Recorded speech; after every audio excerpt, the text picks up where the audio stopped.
રહ્યા છો NN news. હું છું એન્કર અવિતા પટેલ. હવે જોઈએ અગત્યના સમાચાર.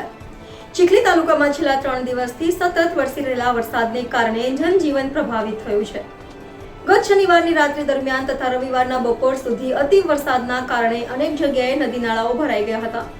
ત્યારે મળતી માહિતી અનુસાર ચીખલી તાલુકાના ગોડથલ ગામમાં પંચાયત સામે નદી બંને સાઈડે પાણી ભરાઈ જતા વાહન વ્યવહાર બંધ કરવામાં આવ્યું હતું.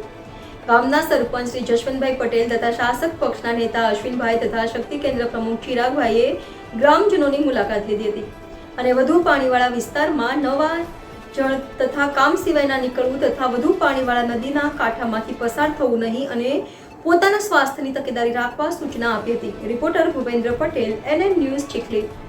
દર્શક મિત્રો, એનએન ન્યૂઝને લાઇક, શેર, સબસ્ક્રાઇબ કરો, બેલ આઇકન પ્રેસ કરો જેથી આપને નોટિફિકેશન્સ મળતી રહે.